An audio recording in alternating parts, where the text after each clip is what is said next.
through the magic of the Cybernet Space Cube, the computer-enhanced podcast of the future. Transformers Slag Podcast.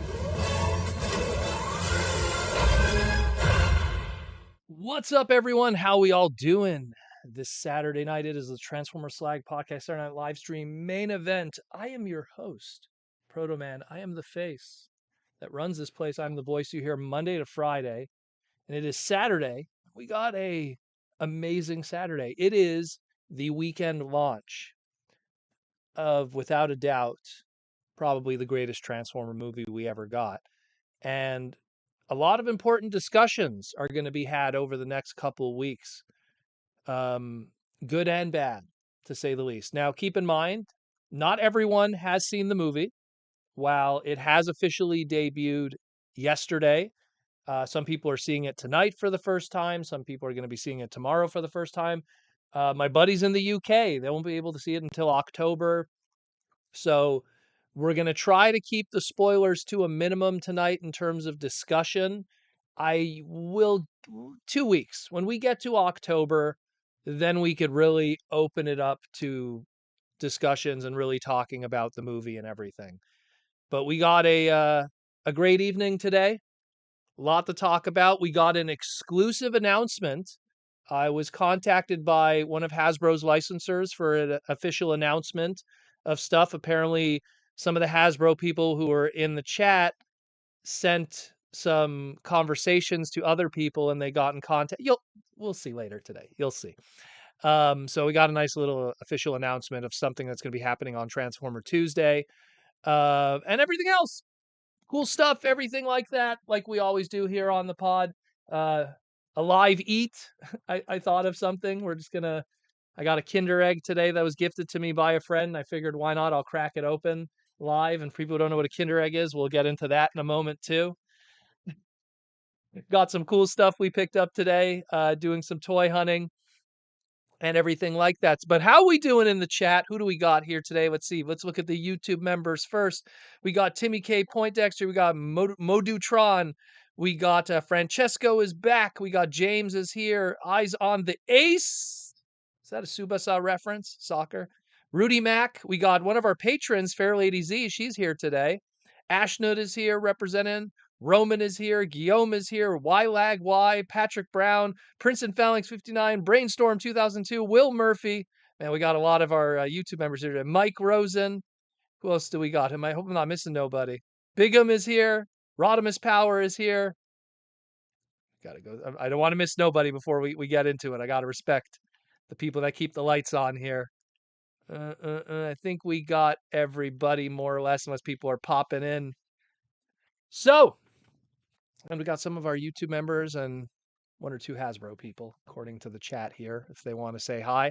But yeah, so let's talk the news. We got a few things to update here and there. We got an official exclusive announcement here today. We'll go through some stuff, and we'll take some super chats from you people, because I'm pretty sure there's a lot of people that did enjoy the movie. Let me know what you thought of it. Do you think it's the greatest Transformers movie of all time, including the 86 movie? Do you think it's just the greatest Transformers movie that we got since the Bay era started in 2007? Let us know in the super chats below. But let's jump into it. Got a lot to cover. And first, we're going to start with my boy Super 7. I always love Super 7, but it's those prices, man. Those prices. So we got a whole bunch of leaks of stuff here and there. Some Target employees were cracking open cases that were showing up in the warehouses, and the latest assortment of Super 7 stuff is starting to show up in the warehouses that will be showing up at Target, as well as a Amazon exclusive that was also revealed just yesterday. So we're going to be getting a whole bunch of repaints and repacks. Let's put it that way. Super 7 put a lot of, I guess, investment into tooling, and now it's time to try to get some of that tooling back. Let's put it that way.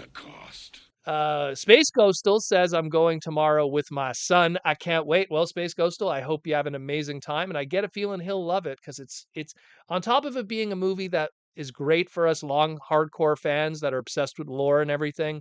It's also a great beginner piece for people that, well, let's be real, probably never touched the brand. So that's something that's amazing. and we'll get into more talk about it on a non-spoilery nature later today.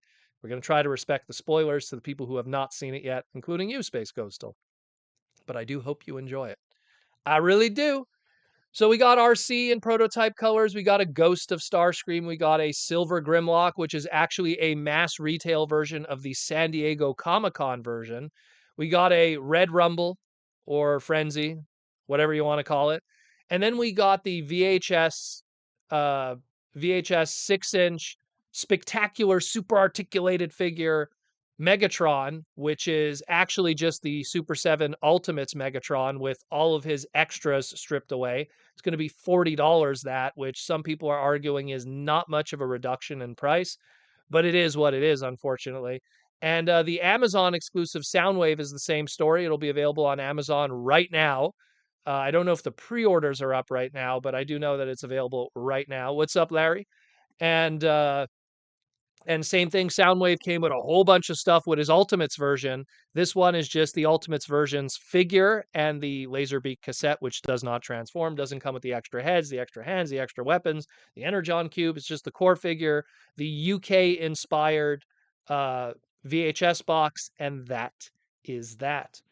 So again, and also supposedly, according to JT Prime 17, there actually is going to be a fifth reaction in the case that apparently didn't show up, which is going to be a Nucleon Quest Special Mission Optimus Prime, which I'm going to assume is just a black repaint of Optimus. It's not a Nemesis Prime. It's not a Scourge. It's not a Shattered Glass. It's just a black repaint of Optimus Prime that's an Autobot that went on the Nucleon Quest. Look into that history. Unless there's a brand new tooling of a Power Master Optimus Prime in black. That's the only other thing. But judging by everything else here, this is all repaints and repacks.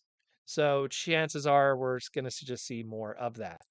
We also have some other Super 7 listings as well as some Funko Pops.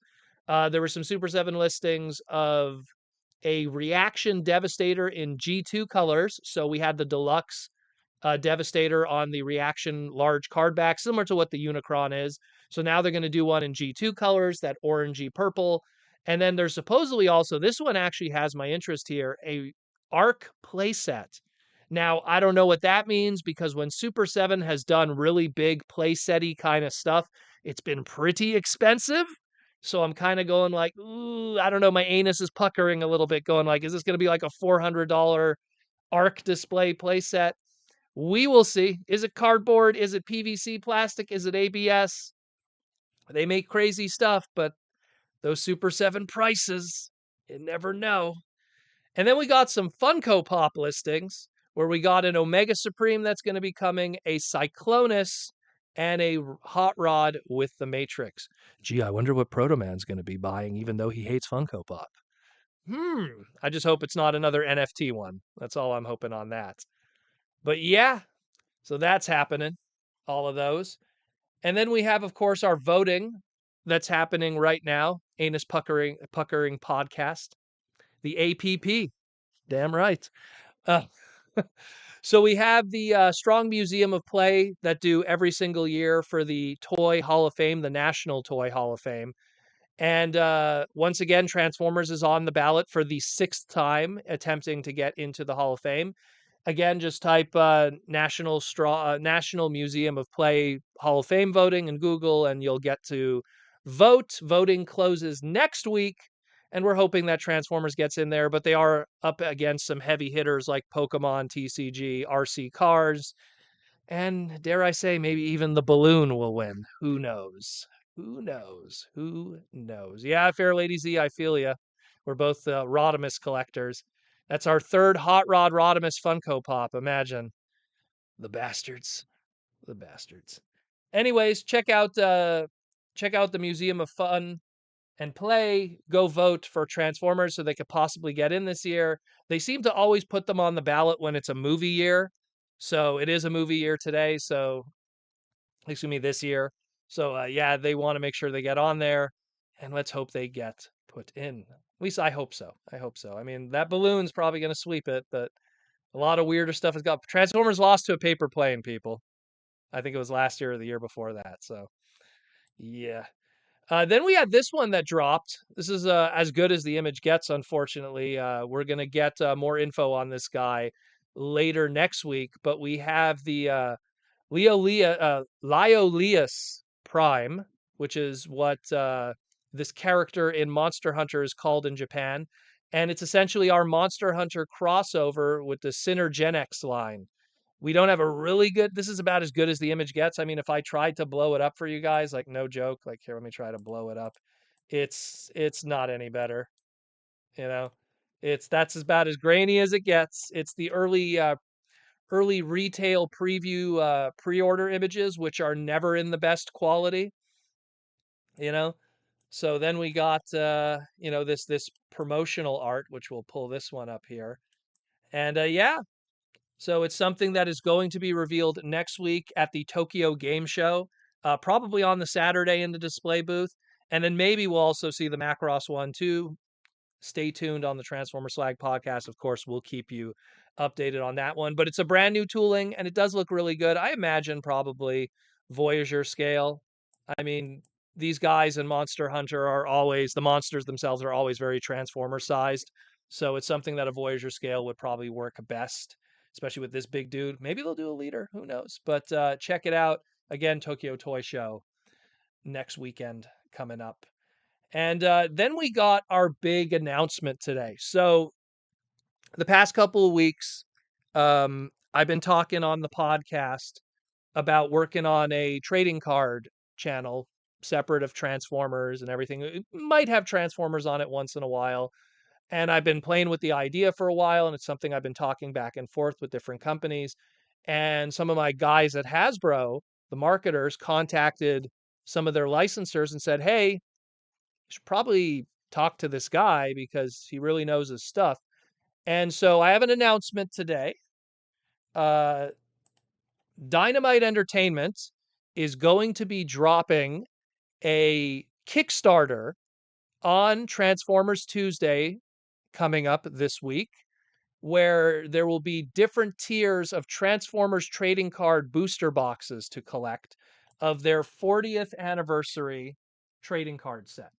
So they're going to have a base set of 110 cards with parallels. And if you're a trading card guy, you'll know exactly what I'm talking about, parallels. There's going to be rare sketch cards as inserts put in. Bob Budiansky did a whole bunch of original sketch cards that are one of a kind. They'll be included. But you're going to have character cards. You're going to have toy set cards. You're going to have comic book art cards. You're going to have, versus sets and all kinds of stuff, a celebration pretty much of the brand over the past 40 years. And it's going to be a Kickstarter initially. So if you are someone who wants to get exclusive cards that are related to this set, if you're a card collector, the Kickstarter is the way you'll go. You'll save a little money. You'll get a bunch of bonus items and you'll get it way before everyone else. And then later on, there will be a Blaster Hobby Box retail version that will be showing up in your Walmarts and your card shops in the future. So this is something that we'll probably have a deeper announcement on Monday, Tuesday with visuals and all kinds of stuff, just to remind you when it goes live on Transformer Tuesday. And again, thank you again, Dynamite, for giving me this stuff and all that cool things and everything. Stay tuned for that. We're going to have more info on it, but very cool, very cool. Nothing NFT related. Don't worry. This is all physical stuff. We like the physical stuff, don't we? But yeah, what do we got here? That sounds cool. Yeah, it's something that really, like, you know, I knew that it was going to probably be happening because there was listings of it very early on, but I didn't realize just how deep it goes. That, the Kickstarter, and Dynamite has done this in the past, where they'll do a Kickstarter before a mass release just in case, if the really hardcore fans want to get some bonuses like oversized art cards and box toppers and all kinds of little other extras and stuff. They have different tiers for everybody. And then if you just want to kind of get just the base, case and crack some packs, they have that too at a cheaper price, and you could get it in advance before retail does. So it's nice that they create those opportunities. Cardboard's a lot easier to manufacture than plastic, so it's a quick turnaround with a lot of that. So pretty cool. You know, eyes on the ace. If I can't touch it, then it ain't real. I agree. I agree with that one, my friend. I agree with that one. So again, Dynamite, stay tuned with that. We'll keep you posted. Then we got this announcement that we have also, and it's Lorenzo de Bonaventura talking about, um, yeah, the next movie is going to be the G.I. Joe Transformer crossover. Now, this is where we get into a deeper discussion of how important it is that this Transformers 1 movie is to be successful. This movie, if it is not successful, we will be returning to the slog of long, big budget, $200 million Michael Bay-ish kind of movies that, let's be real, have not been the healthiest thing for the brand. So Transformers 1, because it only costs 75 million to make, they were able to really double down on the advertising, and that's why we've been seeing Chris Hemsworth and all the others all over the place recently and doing stuff on The Wired and questionnaires, and you know, it's been fantastic how much they've been advertising this movie because of how much extra money they have for advertising because of how little it costs to make it. And yet, all of that being said, how amazing the movie turned out in comparison to everything else we've gotten. So, to kind of go back to that with G.I. Joe Transformers, and we're going to obviously the Joes, because they're the human characters, are going to get a lot of the screen time. And go see my individual segment. Look, I'm a huge G.I. Joe fan, but at the same time, I really like milk and I also really like orange juice. But I don't know if I want to put milk and orange juice together and drink it. Kind of funky. So it's something where I don't know. They're hoping for a Reese's peanut butter situation, chocolate and peanut butter, but I think it's just gonna just make another expensive movie that's gonna create a huge hill they're gonna have to climb to make money. Reminder, people, Rise of the Beasts even, broke even. And then the toys didn't sell well, which at the end of the day, that's the whole point of these movies, is to sell product. So in our opinion, that's a failure. So we will see. We will see. We will see. We will see. It's something I have my concerns. I really do. And GI Joe has not been the best brand in the long run, in terms of movie success. The first movie did very well, and the toy sales did very well because it was fresh, it was new. The MCU like barely was started at that point because it was 2000, early 2009 when the Joe movie came out. But then people moved on. People moved on.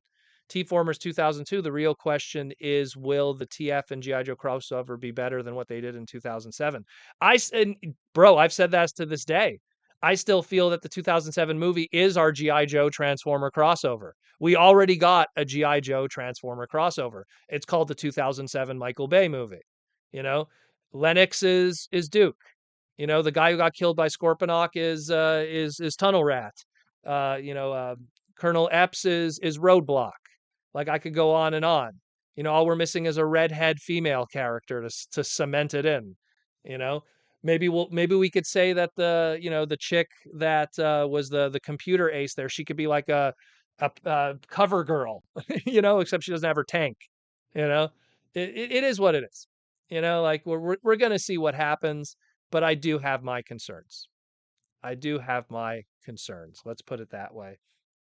I base everything on what has happened before. And if you do the same thing that's what has happened before, 9 times out of 10, you get the same result. When you bounce a ball from the same height, physics will tell you it'll always bounce back at the same height. Unless you do something different, you're always going to get the same conclusion. Unless you change the environment or you change the amount of effort you put into it. And right now, the environment for the movies have not changed, and the amount of effort that's being put in is still the same 200 to $300 million of investment. And the people that they hire to write these, let's be real, sometimes don't exactly have the best interests in mind of these brands. They really don't. Let's be real. But we'll see what happens.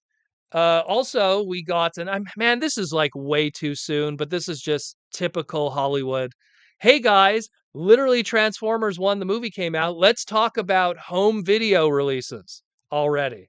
Let's talk about the Blu ray, the Blu-ray HD, the DVD, and the Steelbook already. Really, guys? And putting up the Amazon listings already? Thank goodness they didn't put the date on it like they did with Rise of the Beast, where we knew right away when the movie was going to get pulled out of theaters. So I don't know. I don't know. This is silly. Between the way that they marketed the movie initially and the fact that they do this is quite brain dead. Like that's come on, guys. Like you want people to be excited to go see it in theaters, and the first thing you're doing is reminding people, "Hey, just wait, it'll come out on home video soon." Come on. Come on. Really? Who do we have to fire there? You know? Who do we have to really fire this time around? That's silly. So it is what it is, like I always say. But I mean, it's what I always tell people. Don't ever think for a second that you are not capable to work in the industry on the highest level, because there is so many people that I've met that faked it till they maked it. They literally did. And it's something that is just absolutely insane when I see stuff like this, where it's like, yeah, this was such a great idea to drop on the day the movie debuts publicly. How brain dead is that? How brain dead is that? Either way, either way, I'm getting that Steelbook though when it does come up. Real talk, you know, real talk. By the way, Bodega, Hasbro has hired me multiple times, but there's individuals that really should not be any position of power outside of getting their paychecks.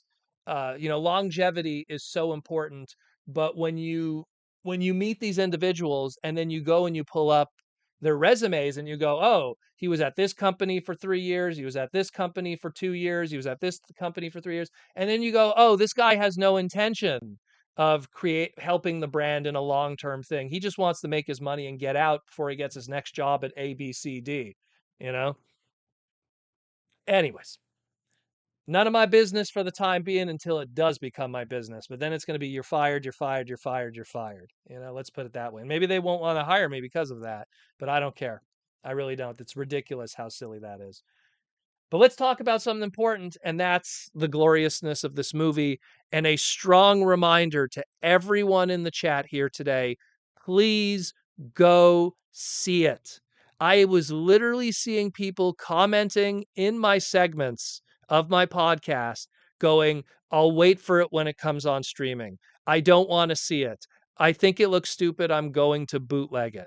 And it's like, and literally these people would have screen names that would have like Prime in their screen name or Transformer fan. And it's like, really? You're a Transformer fan and we finally get a movie that's actually good and that's the route you're going to go? Then maybe you don't deserve anything good. Maybe you do deserve 8 more The Last Nights or Age of Extinction where it's movies that are crap.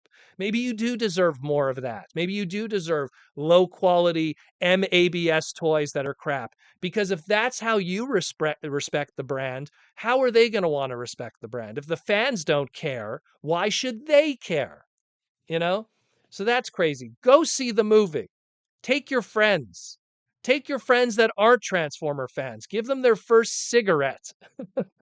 Make them want to actually buy Transformer toys. And when I say give them their first cigarette, I mean give them their first Transformer toy. Make them see the movie, then go, pick them up a low quality cog changer and go, "Hey man, this is what we do, yo. This is what we do."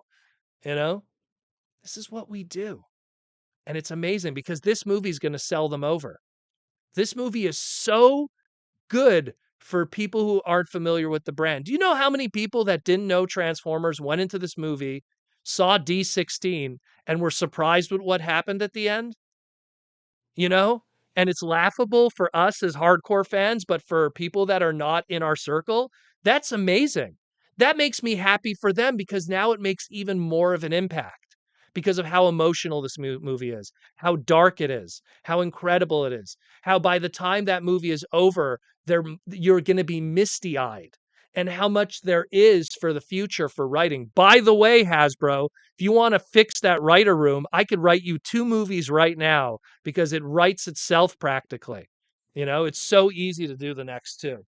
My goodness, I was literally talking with my buddy David Cabal, where he's like, "Where do you think we go from here?" And usually I don't like to talk about this stuff publicly because there's going to be some exec that's just going to steal it all and call it for his own ideas. Happens all the time. No offense, people listen to this podcast of high rank because they also want to have some ideas that they could bring to the boardroom and call their own. But let's be real here. If you want some ideas, some damn good ideas that are going to make you money in toys, give the Proto Man a call. I'll be waiting. Emails in the emails in it. But yeah, let's put it that way. Let's put it that way. No spoilers, please. No spoilers. Please. No spoilers. There's still some people who have not seen it yet. They're going tomorrow. They're going tonight with their family. Also, you have to understand a lot of people who listen to the podcast are international. So it might be the morning for them today, and they're going to be seeing it in the evening. Shout out to my buddies in the Philippines. But yeah, let's see what we got here. James says, "Hey, I talked my wife into going to see it with me, and she loved the movie. She hates my collection, but loved the movie." Again, that's the beauty of this movie is that not only did it respect the lore and gave kind of like a quick beginner 101 on the origin of Transformers, but it's also just a big, big love fest of it. And it's just a great movie. And it's just a great movie. Yeah. Either way. Either way. So please, guys, go out of your way to see it. Pay for the movie. Do not bootleg it. Do not put look for people that are going to post links and stuff to watch it for free on YouTube. Legitimately go see it. Enjoy the movie. Put your money into it. Look, Transformer fans are a million strong. If we just show up on our own, just us alone, and we all paid for $10 a ticket, it'll make the money back for that damn movie. But we gotta show up. Don't be like the G.I. Joe fans that just criticize Snake Eyes, didn't show up, and then they cry when they don't get a G.I. Joe movie again. You gotta give it love. And I know it might be, oh, Proto Man, you're just giving millions of dollars to these multi-billion-dollar companies. Aren't you doing that already by buying the toys? Don't you want to have some good fiction that goes with it? The whole reason why you buy the toys is because you associate it with some positive memories and fiction. The sad truth of the matter is we need to have this movie be successful because look, there's people that literally were killing themselves for the studio series leader class Age of Extinction Grimlock figure. Imagine. And they even reissued it because so many people were going crazy for it. For a crappy movie. What message are we sending to Hasbro? For a crappy movie when we're not going to buy the stuff for the actual good movies? Are we going to have a curse where the only Transformer movies that are actually good are the ones that don't make money? AKA the original 86 one, the Bumblebee movie, and now this one, if we curse it. So Rudy Mack with the $5 super chat. Thank you, Rudy, for the super chat. I went to see the movie with my 70-year-old father who knew nothing about Transformers, and he doesn't go to movies, and he enjoyed it. That's fantastic to hear. I am literally tempted for maybe my fourth viewing because I'm gonna be seeing it again tomorrow for my third viewing. I'm tempted to just go to my pops and go, "Hey, you're going to see the movie and you don't have a choice." I'm literally gonna put it at gunpoint. Like we're gonna go see the movie because it's that damn good. It's that damn good, you know? And he's seen the original 86 movie. He saw the Michael Bay ones. I think he saw Revenge of the Fallen. He loves the Marvel stuff. He loved the Marvel X-Men cartoons. So this is something where, man, we got to get over the stigma that cartoons are for kids. And we have something here that this is a PG-13 movie. Let's be real. There's scenes in this movie that if it wasn't robots, it would be a hard R. Like Deadpool hard R. Deadpool, the sequel, hard R. Let's put it that way. That's all I'm going to say. Don't spoil people, but you know what I'm talking about. You know? So, man, oh man. Mike Rosen went and saw the movie today. It was excellent. Fantastic, my friend. Again, there's a lot of people that are seeing it today. Again, I saw it way, way what was it, 4 weeks ago now? For the Paramount screening, I got to see it with the people who worked on the special effects. Then I went to see it just a couple of days ago with Jaws D, where we went to the fan event where we got keychains and posters and all that crazy stuff. And tomorrow I'm going to see it legit, paying for it with a bunch of friends, different group of friends that are more Gundam mecha guys, and we're going to convert them to the ways of Primus. Let's put it that way. So, and then we'll see for a fourth viewing. Let's put it this way: Transformers One I saw 3 times, and every other movie I've either seen once, or I think Revenge of the Fallen I saw twice. And on the second viewing, I went, I think I see the flaws now. But yeah, Brainstorm 2002 with the super chat for $2. I'm seeing it tomorrow with my mom. Excellent. Bring your mama. Make her love it. She'll love it. It's amazing. It's the fact that there's heart in this story, there's character development, it gets dark, it gets deep. Very important. Megatron must be stopped. Very important, no you know? matter the cost. Patrick Brown says, going tomorrow with wife and kids. All of are excited, as they should be, my friend, as they should be, because this is a very good movie. This isn't something where you're just like, oh, it's going to be a half decent movie and that's that. This is a fantastic movie. This is what we want. In all honesty, I want to meet the Transformer fan that doesn't like this movie, and I want to have a legitimate discussion with them of why they don't like it. Why? And if their answer is no humans, then you've missed the point. Then you have 17 years of Michael Bay movies you could go back to. And yes, it's been 17 years. 17 years of Michael Bay movies. Go back and watch that. Oh, you want more humans? Go watch Master Force. I love Master Force. Go watch that. You'll get your human fix. Go watch Rescue Bots if this one's too dark and the story's too complex for you, you know? So, plenty of that there. But man, man, good stuff. Good stuff. So, we'll talk about some stuff that we got. We'll do some sponsorship, and then we'll open it up to the rest of the super chats. Are more people doing spoilers? Guys, if you spoil, I'm going to have to kick you out of the chat. I'm dead serious. Is John here? I didn't check if John was here.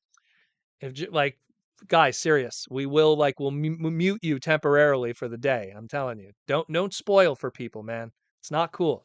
There's still people that couldn't, get their fix. Go read Kiss Play. Exactly. You'll get your pretty girls that most of them are overage and are legal. Maybe. I don't know, Japan. And yeah, no spoilers, please. So we'll do sponsorships first, and then we'll take some super chats and talk about some cool stuff that we got. So first, Symbiote Studios rocking their Soundwave today that they have on their store, their beautiful Soundwave shirt. Go check that one out. They got all the new plush. I'm pretty sure if you saw some of the other content creators that got their crazy box, I have this here from it. The crazy box. Anyone that saw my live stream on Tuesday, I did a Tuesday live stream because the Walmart live stream was a bust. Yeah, very beautiful. Again, thank you, Hasbro, for sending me a 40-pound almost box of Transformer toys. Very good, very good. Needs more Studio Series in there, but thank you for this boy that I've been taking a million photos of. But yeah, so again, Symbiote Studios, they also had that was put in the box. You got an awesome Optimus plush. So if you want to get your Optimus Prime plush or any of the others, the Hot Rod I recommend, along with some of the brand new ones. I love the Hound too. The Hound is really nice. But you could also get the Transformer Slag podcast plush too. Again, symbiotestudios.com. Go check it out. And of course, then you got all the others, the plush, the pins, the t-shirts, and more to come, much more to come. We got 2 more Dinobots that are going to be hitting the store soon. The new Grimlock, the style, the Vanilla Sludge, and many, many, many more. Ongoing initiative that has been going on now for more than 3 years and will keep going. So check it out. And of course, they got all the other Hasbro brands. If you want your G.I. Joe fix, your Power Ranger fix, your My Little Pony fix, and many more, go check out their website. A lot of good stuff there. Big plush. They're huge. I mean, this is my hand. Look how big it is. They're big, big plushes. They're not tiny. Again, symbiotestudios.com. Check it out, yo. And again, Aaron Archer, the Archer Monster. He's been busy. He's been busy. I know we haven't had a live stream with him in quite a bit, but we're going to get back into business with that. We also have TFCon Baltimore coming up too in geez, I want to say like 5 weeks from now or so. So we're definitely going to get back into business when that gets closer. But check out archermonster.com/shop for his stuff, as well as Toy Armada with Aaron Archer on YouTube to hear me and Aaron talk about all kinds of Transformer stuff and other brands. Again, check out archermonster.com/shop for his latest art book, The Art of Transforming Robots, Volume 3, full color. A lot of good stuff there too, as well as his Posca paintings. He's been knocking them out of the park. He would put new ones up and then they would sell out right away based on the Studio Trigger stuff. So it's been he's been sitting good. Let's put it that way. He's been sitting good. But stay tuned for that. A lot of good stuff. A lot of really good stuff. David Cabal, what's up, my friend? Just finished the Beyblade episode. Love it. Which Beyblade episode? Oh, you're talking about from the Toy Armada. Yeah, that was a great episode because we had individuals who worked on the Beyblade brand, and that's something we're aiming to do more. The tough thing is we want to bring on the Takara guys, right? Because the Takara guys, they'll give us such a different perspective of toy design and everything and goals than we would say the Hasbro side of things. But so many of them are not confident in their English. And I keep telling them, like, don't worry about it. We're not going to judge if your English is broken. Who cares? Who cares? We're not going to judge you on it.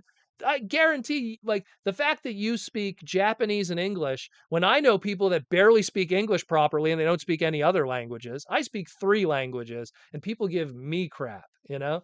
Like, I remember someone was commenting because I talked about gas in the tank for Transformers, because I say gas with a Z, because that's French. We say it with a Z, gaz, as opposed to gas. And people were making fun of that. And I'm like, motherfucker, how many languages do you speak?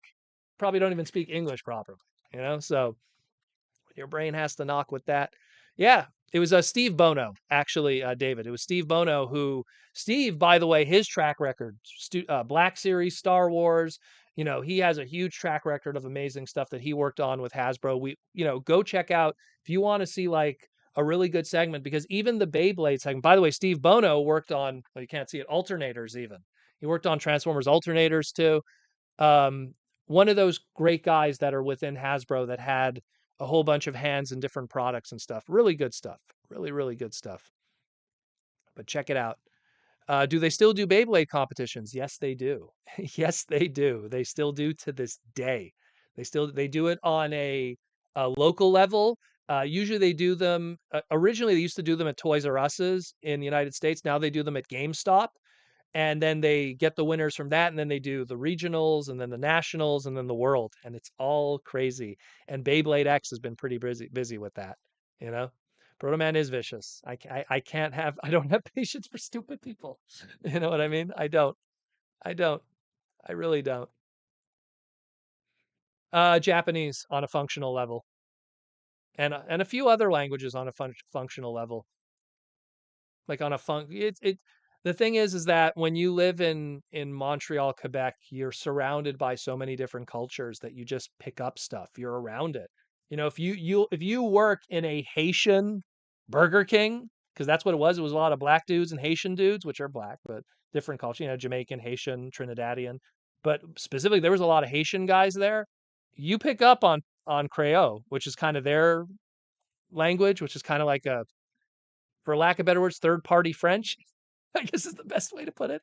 No shade. I don't know how to explain it. Um, it's it is what it is.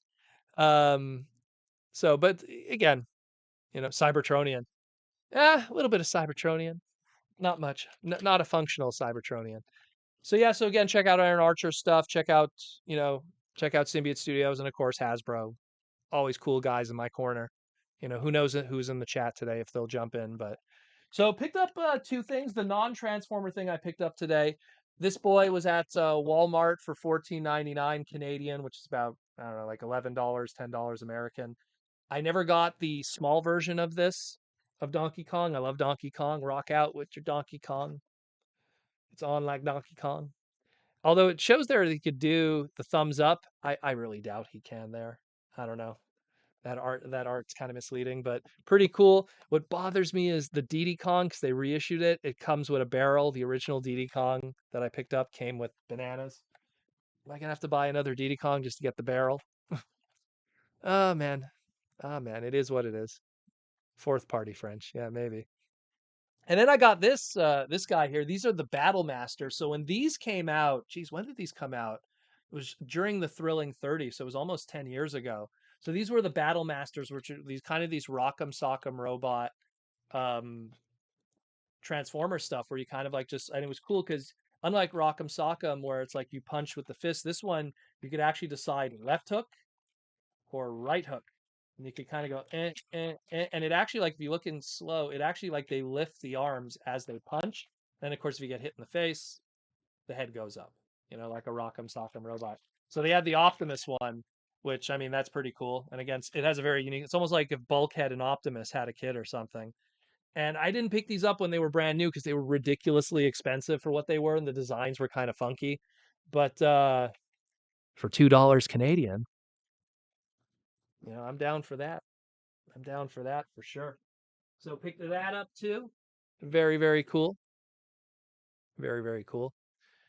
Proto, do you still compete in fighting games? Whenever I get a chance. They don't see, the problem is the Montreal community really peaked with fighting games during Street Fighter 4. There actually was a lot of organized tournaments and stuff, and the arcade scene was still kind of alive. Not so much now, unfortunately. I mean, hey, if people are having fighting game tournaments, I'm more than happy to show up to it. I am someone who is literally obsessed with fighting games. Like, that was a big part of my late adolescent years going into my teens because that was Street Fighter 2 World Warriors Champion Edition going into Turbo, Super, Super Turbo, and then what about Mortal Kombat, Mortal Kombat 2, Mortal Kombat 3, Mortal Kombat Ultimate? Oh, what about the SNK games, Fatal Fury, The Art of Fighting? Oh, KOF comes out, King of Fighters, and then all of those. Oh, by the way, here's Samurai Showdown. Oh, Samurai Showdown 4 that Proto Man played on the highest level. And literally, I wish Evo actually had Samurai Showdown 4 back then because I would have, oh my God, the way I used to play Samurai, like, no joke, in all my years of playing Samurai Showdown 4, known as Samurai Spirits in Japan, in all my years of playing it, I've lost 6 times against a human person. 6 times. I could count it on 2 hands. Not many people could say that about everything else. And I would love to meet someone that plays on the highest level. Like, because I would play on Fightcade with my joystick, and unfortunately, not many people play. And the people that do, they don't play on the highest level. They play Shojetsu. Anyways, I'm getting deep into it, but anyways, I love fighting games. Love them. Love them. Love them. Love them. Love them. Where are we at here? I'm so happy with the Marvel vs. Capcom collection. Hearing stuff with Justin Wong about that one, where people have been refunding. Sarah says, I'm back. So what happened with the Earthrise figures of the orange dinosaur is already in clearance. You bought 2 already. Orange dinosaur already on clearance? Who's the orange dinosaur? Are you talking about Earth Spark instead of Earthrise? You mean Earth Spark with what's his name? I think that's what you're referring to. A lot of Earth Spark stuff is on clearance, unfortunately. A lot of Earthspark stuff is on clearance. And for who I played in Samurai Showdown, I played Galford because Galford has a mix-up game that is absolutely insane when you use his dog puppy. There's a crazy mix-up game that you could do with that. And that's what I like because you could play against someone and not use the dog and assess how they are as a player. And if there's someone that actually gives you trouble, then your second round, if you do lose, you could then play your mix-up game and completely catch them off guard with Poppy. It's pretty crazy. Jawbreaker, thank you. That's what I'm assuming that he's talking about, the orange dinosaur. But yeah, great stuff, great stuff. So I was gifted a Kinder Egg by a friend. Against the NBA Kinder Egg, so I think you get an NBA related toy in this. So what Kinder Egg is, and I didn't even know this was a thing until my buddy Josh Perez told me. is Kinder eggs. What they are, it's chocolate. It's a chocolate egg with a toy inside. Apparently, these are banned in the United States, and I didn't know that because I brought a whole bunch of them to the United States, passed through TSA, and then I learned afterwards if I was actually caught bringing these over, I would have gotten a fine and them taken away from me. But I got through no problem and got Josh a bunch of them because he used to live in Germany and they were very popular there. It's German chocolate with a toy inside. And I asked him like, why is it banned in the States? And he says, well, because in the States, kids might eat it and swallow it with the toy and choke. I didn't know that was a thing. But ever since I was a kid, this has just always been standard, and it's really good. Chocolate is really rich on this because this is German chocolate, which there's a video online. It's Proto Man eats 30 Kinder eggs opening Transformer toys, and I literally made myself sick to my stomach. It's somewhere on the internet on YouTube. It was the Transformer Prime transformation cog Kinder toys, and I opened like a whole bunch of them, and then I took the doubles and I brought them to BotCon and traded with people for toys. But yeah, Motatron, $5 super chat. Hey, Proto, anime question. I would love to answer an anime question. What would you consider your top five Armor Hero anime series? Ooh, boy. Technological man. Okay, so I love Saint Seiya, but I have to put Ronin Warriors above it for number one. Ronin Warriors, also known as Samurai Troopers. It was called Ronin Warriors here in America.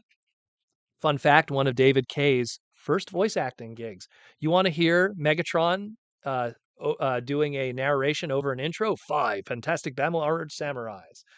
Ronin Warriors will definitely get number one. Samurai Troopers, as it was called, if you want to watch the Japanese version. They called it Samurai Troopers because at the time, Superhuman Samurai Cyber Squad was on TV and VR Troopers, so they didn't want to mix it up, yo. But I love Saint Seiya. Saint Seiya is amazing. It's just that it's a little more dated, so I wouldn't recommend it for a lot of people. Ronin Warriors, even though it's a '90s series, the animation's really good, and even the dub's uncensored, which is amazing. Like the dub, they didn't cut out anything. People get stabbed and they leave it there, and it's all good. And Lady Kashiria was hot, and when I was a kid, it gave me feelings in the old area. Another one, if you want to count it, put Samurai Pizza Cats. Those are armored cats. I love Samurai Pizza Cats. What's another one? Let me think of another one. BTX is on there. Not as good though. Um, Metal Jack. That's a good one. That's a obscure one. Metal Jack. That was a Takara creation where it's like cars and vehicles combined to make armors for humans and stuff. Really good. Has a twist ending. I don't want to spoil. It's a really good one. So if you want something else that has like a good progression of story with a twist ending. So did I say five? Is that five already? I think I said five. But yeah, I'll go with those. I'll go with those ones for sure. Go with those. Quake with Fear. Someone knows what's up. Tekkaman Blade. Tekkaman Blade is really good. Japanese though. Don't watch the English version. Techno Man that used to play on Fox. They cut so much out of that. They cut so much out of it. Watch the Tekkaman Blade version. Great music too, actually. Fantastic music. Great soundtrack. I love the second intro. Woe My Destiny. What a great song. Woe My Destiny. Great song. So let's crack this open. Thank you again for the super chat. Good anime question. Good anime question. So let's open this up and we'll see who we got. I don't know what the toy is. It's just it's NBA themed. So you open it up and it's a chocolate egg, and then you have two halves. And the toys are always awesome, by the way. They're really good quality. Oh, there goes the egg piece. So it's two halves, so it's like really rich. It is like super rich. I'm gonna have it right now because I'm so hungry. Mm. Mm-mm-mm. While I look at some questions.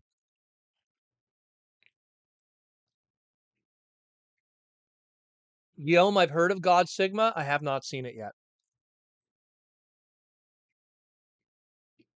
Mm, that was some good stuff.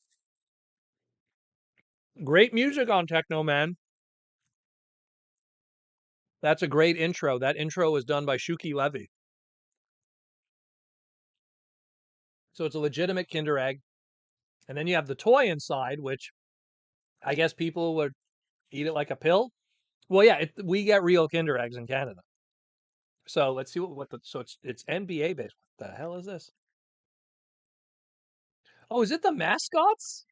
Let me see what the I think it's the mascots of the teams. Oh, it is. Oh, that's so cool. Oh my God. Oh, I want more of these. It's the mascots of the NBA teams. Sorry, because it's so thin, the plastic. The paper. Look at that. They have the Toronto Raptors and everything. From the Timberwolves. Oh, damn. They don't have Chicago Bulls, though. That's interesting. Assuming, unless they don't have. It says here if you scan the toy,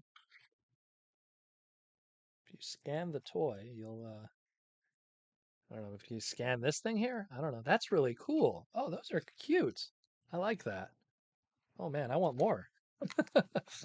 Oh, well then I am going to be going to Walmart. I wonder how much Kinder eggs are. I haven't bought Kinder eggs in a billion years since I bought that again, that Transformer one I'm talking about. I bought a case of it because it had Transformer stuff and I bought it from Costco and I bought two of them, one to give to Josh Perez, again, shout out to him. And then I opened up one live on my old channel on the Proto Retro channel. Mm. Yeah. They sell Kinder eggs here in the States at Walgreens and most grocery stores. Yeah, but is the Kinder eggs that you get, it's the one where you scoop, like they scoop something and the other half is a toy or something?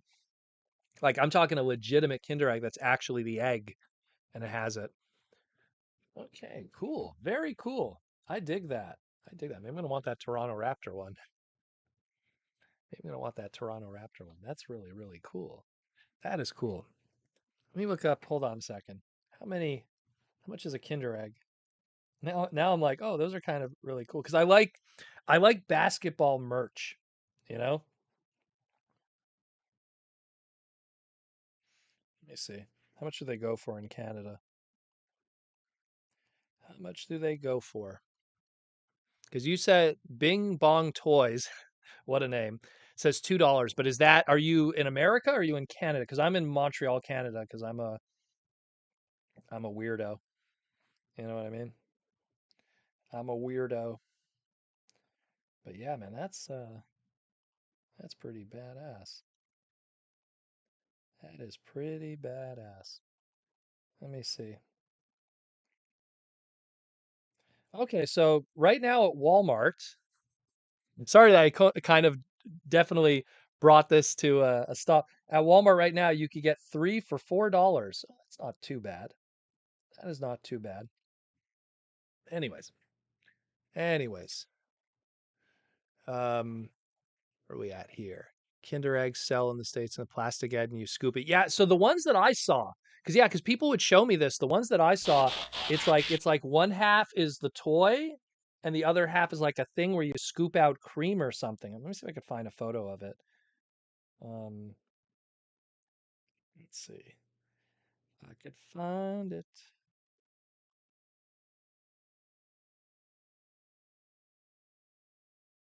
I could find it. Either way.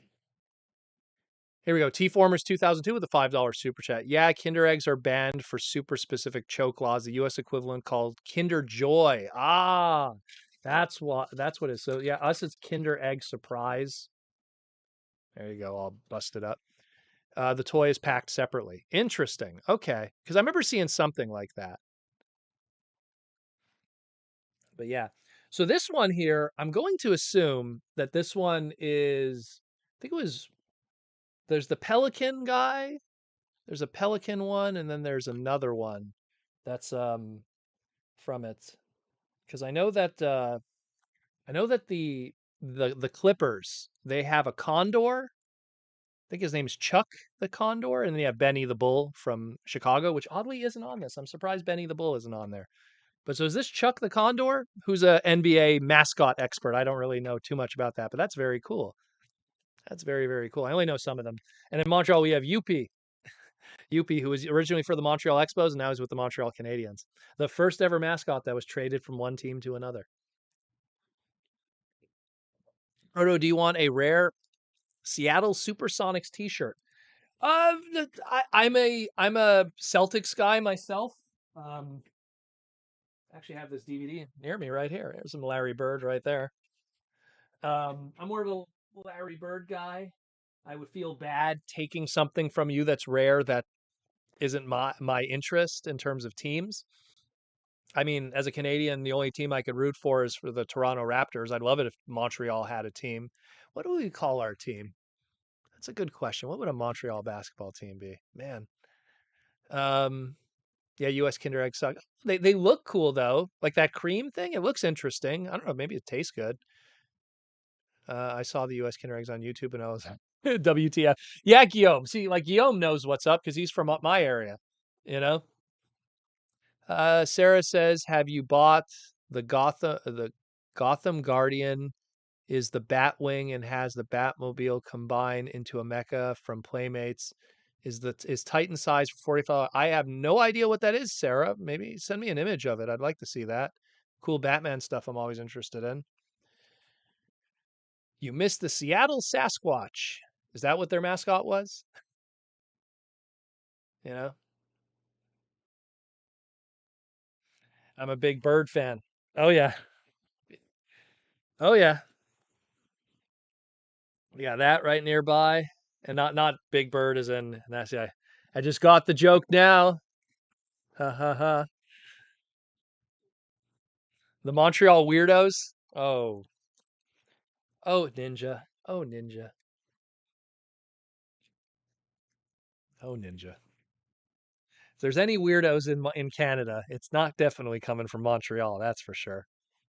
What about the Montreal Hitmen like Bret Hart? Well, there's the Calgary Hitmen, which is the name of the farm team for Calgary is called the Calgary Hitmen, which Bret Hart owns and literally has Bret Hart's design on it. So that one would already be taken. I think Calgary deserves to have it, even though Calgary's not the coolest place in the world. Um, I think they deserve to have the Bret Hart moniker. I think we need something that's more Montreal, you know, way more Montreal. I don't know. I don't know. That's a tough one because like what is the Raptors when they came out for Toronto? What is dinosaur about Toronto except it being boring? um, no offense, Toronto, but Toronto has way more weirdos. Oh yeah, for sure, for sure. Especially the homeless situation. Woof. Good lord. Hey, you were a weirdo from Montreal just a minute ago. Oh man, I won't disagree with that, but I don't think I make up the majority of the population. That's for sure. Montreal screw jobs. That one's a little more on the nose in more ways than one. The Montreal Poutines, Montreal Ice Storms. You know what? That one, you know what, Transformatics? That one, you might be on. That's one, the one that, so that one you just said, you could almost kind of brainstorm that one. So you're almost there. Montreal Ice Storms, Montreal, storms, like Montreal ice pellets. I don't know. Like there's something you could do there. Montreal Beavers. Oh boy, another one that's really on the nose. I mean, they could sell beaver tails at the stands. Oh, we got some cross promoting there, selling beaver tails for people who aren't familiar. Beaver tails is a delicacy. The Montreal baguettes. That's French. That's France. That is France, my friend. That is France. That's not Quebec. It's more of a France thing. Cheese curds again going to the poutine. You're gonna make everyone. The only thing that'd be good with it, Montreal cold snaps. There's another good one. Again, anyone who knows with the podcast when we got screwed. Flutters, not much flooding. Celine's, oh, screw Celine Dion. Who cares about her? The only thing Montreal about her is her birth. She spends more time in what do you call it, Vegas. Speaking of weirdos, Paul, what's up? Blizzards. Is there a team called Blizzards? Hold on a second, because there's the Hurricanes in hockey, but is there a Blizzards in another sport? I'm not. My weakest sport in terms of knowledge is like baseball. Like if there's like a new team or something, Montreal Mounties. Oh, that's like so on the nose. Mounties should be like if Ottawa got a team or something. Montreal Clams. I don't think we have clams. I don't know. No, but the storm one, you might be on something. The Montreal Storms. I could see that. I could see that. That could be something. And then like you could sell at the concessions like a Slurpee thing that's kind of like a storm thing. You could get a mascot that's like a tornado. I don't know, there's something there. There's something there.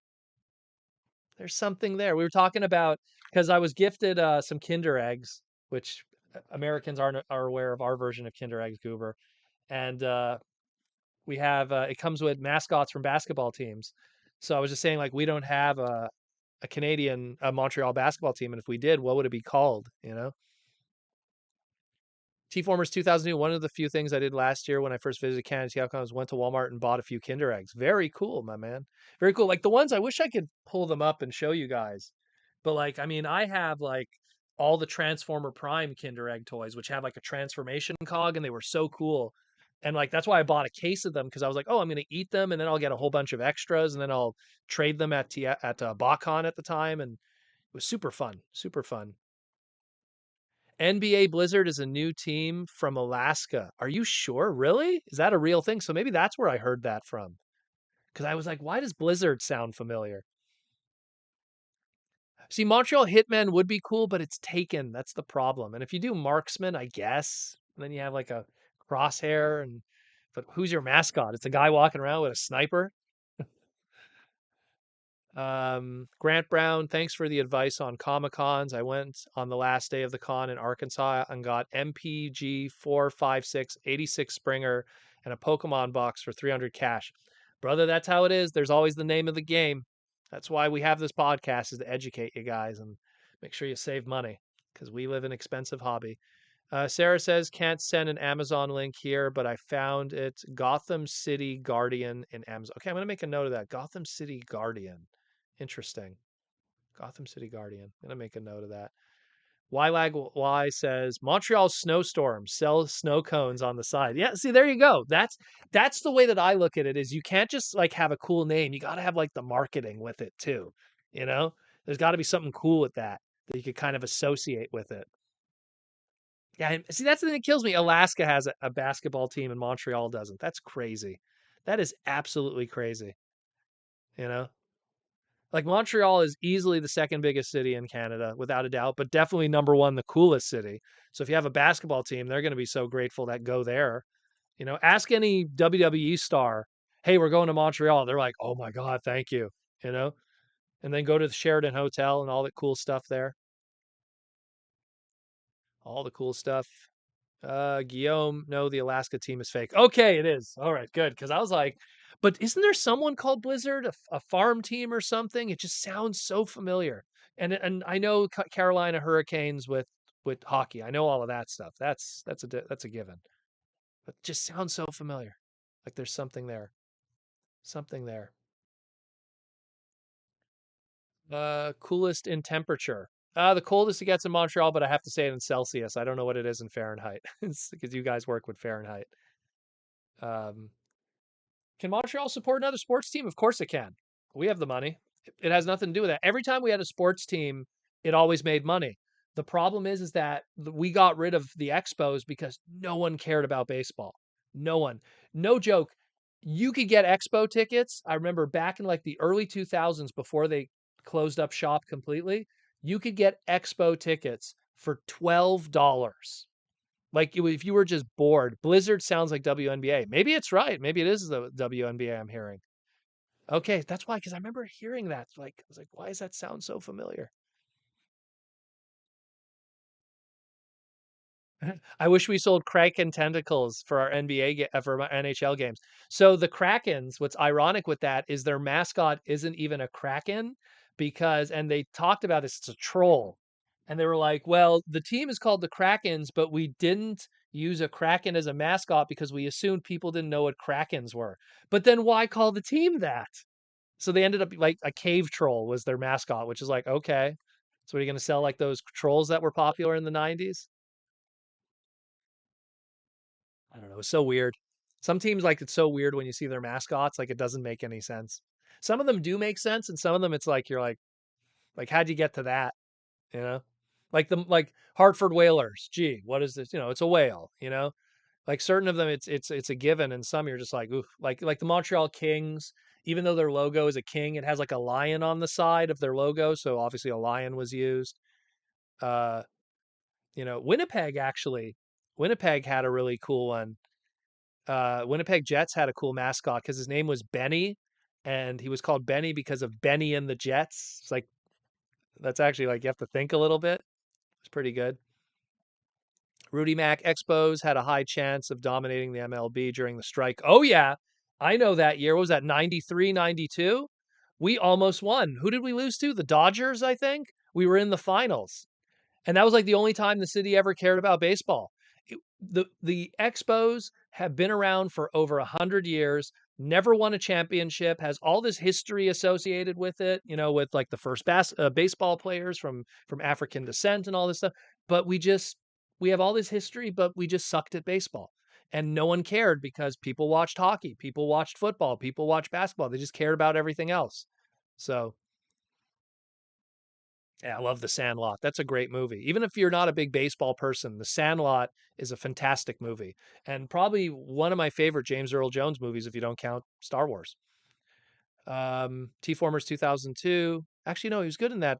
He was good in that movie with Muhammad Ali also. My high school team was called the Titans and their mascot was Zeus. Oh, that's very good. That's pretty good. Tom Laney, does a new generation line start in 2025?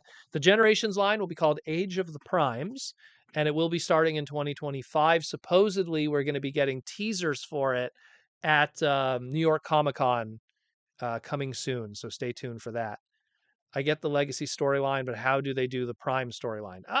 It's very easy. They could just, you don't really have to move forward with story. You could go backwards and just go, hey, we'll have the original 13 and they'll just tell a story about the original 13 before they got wiped out pretty much, or before some of them disappeared and some of them went here and there. And, Vector Prime, he went back in time and Alpha Trion went into hiding and Liege Maximo went and did his own thing and Quintus went to do his own thing and Megatronus became the Fallen and all that stuff.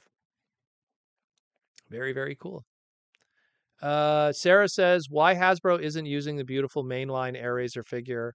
That is my consideration for the best bird transformer period and is milking Horrible Kingdom Airazor mold. So, okay, so the first thing I'll get into is Studio Series, along with movie toys and their designs, have a very weird kind of rule with them where a lot of them don't really get used for repaints or reissues unless it's like very specific things.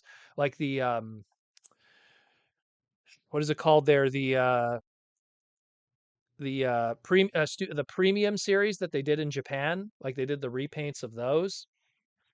And I mean, the only time we ever really got repaints in Studio Series in general was if they were like store exclusives, like Buzzworthy Bumblebee taking Studio Series Cup and give it more accurate colors or something.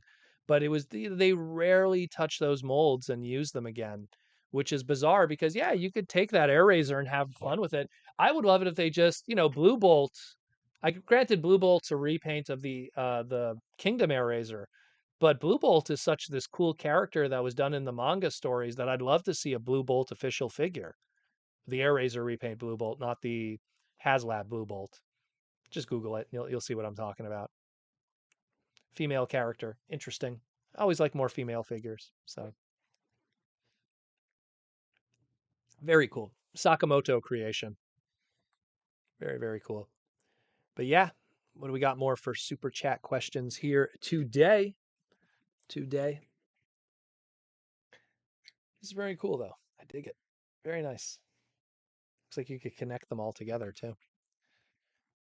Uh, and Shockwave became a Centaur. It became Onyx, but that's a spoiler.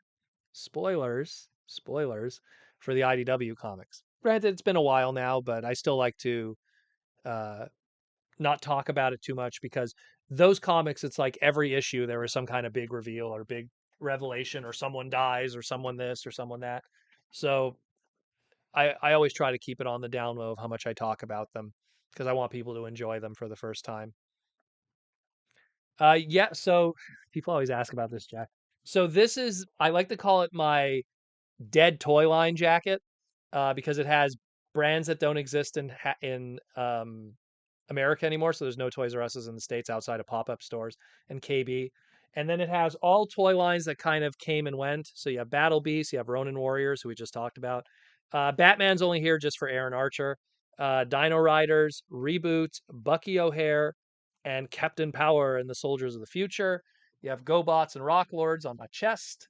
And then you got my boys Street Sharks, Biker Mice from Mars, Muscles, Food Fighters, Chris Starr, Cowboys of Moo Mesa, and Micro Machines. And I'm going to be adding more in the future because I got a whole bunch of new ones made. I got Mummies Alive made. I got what was the other one? A Mighty Max. I'm trying to remember what were some of the others. I did a few other ones that are going to be added to the gloriousness here. Uh, After the new Skybound series, where should one start comic wise? I would go back and read the original Marvel run. I find that's really good. If you already read the Marvel stuff, the Dreamwave stuff is really good too. Like Don Figueroa's War Within is a fantastic 6 issue book. There's a lot of really good stuff there. A lot of really, really good stuff there. A lot of really good stuff. Where are we at? Where are we at? Good night, Guillaume. Take care. Take care, my friend. Uh, yeah, Shogun Warriors would be cool to get a patch of that. I almost feel Shogun Warriors is too successful. Like it's all supposed to be stuff that wasn't successful. Because granted, Shogun Warriors its success comes more from the stuff it was based on. Like you can't say anything that Go to Guy created wasn't successful. But see, why would I put Bionicles? That is successful. I will make one that's of successful brands. Bionicles was successful. Transformers, like you don't see Transformers on this. Unless you count these guys, but these guys weren't successful in the long run. Um, Tiger Sharks, that's another good one. You could technically put Thundercats because Real Talk never was successful. Everyone remembers Thundercats. People don't realize just how badly Thundercats sold back in the day. Show was fun. Toys didn't sell very well. That's the reality. Iconic logo, iconic intro. But if you lived during it, it came and went. You know, came and went very quickly. It was LJN Toys that did the Thundercat toys, which also, you know, maybe a Machine Wars patch. Machine Wars definitely went on clearance. Action Man, that'd be good. Especially the one based off of the mainframe series. That'd be cool. Action Man, greatest hero of them all. I want to do like a only Transformer one. I actually have a hot rod patch. I have a whole bunch of ones that I already kind of mined. Um, did Proto have the Dino Riders patch? Yes, I do. Right there. I love Dino Riders. Love Dino Riders. Those toys were so good. So good. So it's like, it's all like these kind of when I went to San Diego Comic Con, I met with the Street Sharks guys. They saw this. And when they saw it, they're like, "Oh my God, like you're serious." And they drew me a Ripster, the designers. So that was pretty cool. Um, did I change any of those patches since TFCon? Yes, I did. What I do is I move some of them around. My mother-in-law does sewing. What a surprise. Asian lady that does sewing. Um, anyone that knows exactly what I'm talking about. And yeah, I moved some of them around. I'm getting some more that are going to be coming. Sky Surfer Strike Force. I would love to get a patch of that. That's a sleeper series. That's amazing. James Bond Jr. That'd be a cool one. James Bond Jr. There's a bunch. I'm gonna like definitely look. The back is empty. That's a canvas back there that I'm gonna fill up. Trust me. Trust me. But I'm also working on a video game one. I have a whole bunch of video game ones that I have. Like I have Clay Fighters and like it's all weird fighting games. So Clay Fighters, Saturday Night Slam Masters, Doomsday Warriors. What else was on there? Obviously, I put Samurai Showdown and Street Fighter and stuff, but I put a lot of weird ones too. Primal Rage is on there, which was also a toy line. A lot of good stuff. A lot of good it's Pirates of the Dark Water, by the way. Pirates of the Dark Water. What a interesting show that one was. Pirates of Starcom's a great one. I actually had to explain Starcom to someone. Does Crazy Bones apply?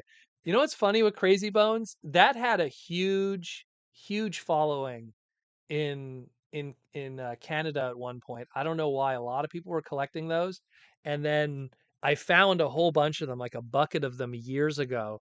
And then a friend of mine's like, those are like worth a lot of money, right? And I was like, really? And I looked into it. Yeah, man, you could get crazy money for crazy bones today. Some of them are worth a lot. Eternal Champions. Oh my goodness. Yeah, that's another good one. With what's her name there? Shadow?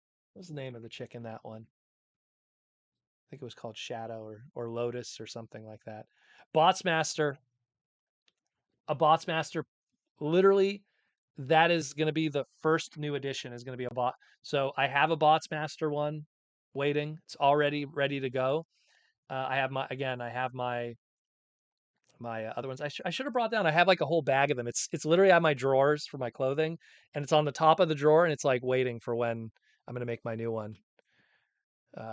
Brave Star, that's another great one. You know what's another great one that people don't talk about? Galaxy Rangers. What a great series. Captain Planet. Captain Planet. I should get a Captain Planet one. That'd be cool. Yeah. Captain Planet. Samurai Pizza Cats. Of course, I gotta get Samurai Pizza Cats. Samurai Pizza Cats. But yeah, it's just a fun jacket. It's I like to call it a conversation piece. When people see it at cons, they like go, "Oh my god, that's so cool. Where'd you buy that?" I'm like, "I made it." Ring Raiders, that's a great one. Again, there's so many. There's so many. And I'm lucky that I have a got so essentially how I even got these is what happened is when I first was thinking about making because I made this jacket, I custom made it. When I first thought about making this, I was like, let's see if anyone is selling patches online. So when I looked on eBay and Etsy, I found a guy who was making custom He-Man patches. And he was just like, he would like take the figure, like here, give an example here, my boy here, Roboto, and and he would just do patches of the figures, right? Like just straight on. And he would make a whole bunch of them. And I contacted him and I said, "Well, clearly what you're selling is custom made. Like that isn't something that's officially made. Do you make patches?" And he said, "Yes, I do. Send me images and I'll test it to see if your image could be made into a patch and I'll charge you a price." And they come to about, no joke, they come to about 11 to $14 each. They're not cheap, but they're custom made. And I mean, but they look really good, you know? Like look at that. Like it's the logo. I literally just would send him the logo and he would just make it. Look at that Dino Riders on. Look at the T Rex. Look at that. You know? Oh, there goes that. Ugh. Cowboys and Moo Mesa and everything. Look at those. So it's something where to me, like it was worth it, you know? Because it's something where you would never see that officially being sold. Where's my cover? Anyways. Captain Simeon and the Space Monkeys. I will openly admit I have no idea what that is. I know dino saucers, Cadillacs and dinosaurs. That one for sure. One moment, I'm just grabbing something here. I dropped everything. Dino saucers, I'd love. I would love if they did dino saucers. Cadillacs and dinosaurs is another series that, man, I do not know why it hasn't gotten a revival. I mean, obviously, it's based off of a comic book that's a completely different name. Dropped a whole bunch of figures here. I had a whole bunch of Keshis that I was sorting today, and I had to like move everything off of the desk. But yeah, my goodness, like it'd be so great if Attack of the Killer Tomatoes. Attack of the Killer Tomatoes is another good one. Sarah says Don Figueroa again when I'm gonna have a proper mainline leader bomber Megatron. It's true, Don Figueroa's story. Kid Video, Freaky Stories. Freaky Stories is a Canadian classic. It was made in Canada, that one. You know, definitely, definitely. Captain Simeon and the Space Monkeys is a bad. I've never even heard of that one.